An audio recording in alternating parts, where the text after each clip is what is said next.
नमस्कार मु रत्नमंजरी ग्रीन धरित्री चैनल को आपण मानकु बहुत बहुत स्वागतम।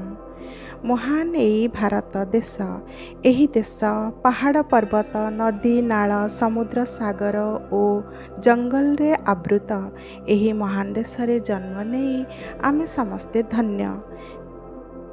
एही देश रे गहम बाजरा मक्का धान विभिन्न डाली जातीय शस्य विभिन्न प्रकार मसला पाई ए देश ख्याति अर्जन करिछि। काहे केते कालरू मसलार देश भारत।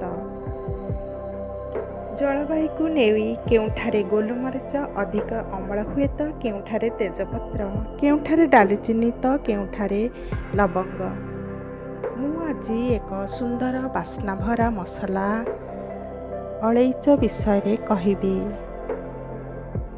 ओडिया रे एहाकू अलैच कहूथिला बेले इंग्राजी रे कार्डामम हिंदी रे इलायची आदि कहिथांती। एही अलैच दुई प्रकारर, छोट अलैच ओ कला अलैच बा बड़ अलैच। छोट अलैच खीरी पिठा पणा खेचुड़ी चा आदि रे व्यवहार होइथाए। मात्र बड़ अलैच को गरम मसला भाबरे आमे माने व्यवहार करिथाउ।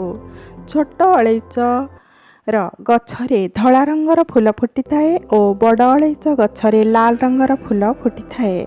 प्रचुर खरा चिक्कण माटी रे एही गछ खूब भल भाबरे बढ़िथाए। आम देशर केरल राज्य रे अलैच प्रचुर परिमाण रे चाष होइथाए। एही मोर छोट अलैच गछ कौनसी फूल और फल एपर्यंत आसी पारि नाही। फूल और फल आसिले मो वीडियो रे देखाइबी। प्रभु श्री जगन्नाथ मंदिर रे महाप्रसाद रे प्रतिदिन एही अलैच को लागि करा जाए। अनेक गुणर अधिकारी एही अलैच। छोट अलैच पेटर वायु और जलीय दोष को भल करे। यह भोक वृद्धि करे। अर्जिन हेले गोटे अलैच खंडे अदा दुईटी लवंग अध चामच धनिया मिसाई बाटी पानी सह खाइले उपकार मिले।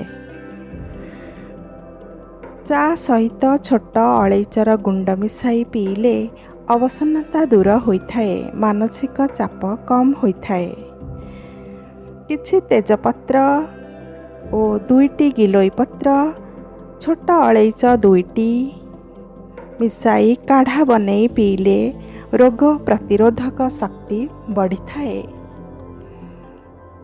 हाकुटी हेले दुईटी छोट अलैच और 5टी पुदीना पत्र को कपे पानी रे फुटाई ठंडा करी छाणी पीले हाकुटी भल होई थाए।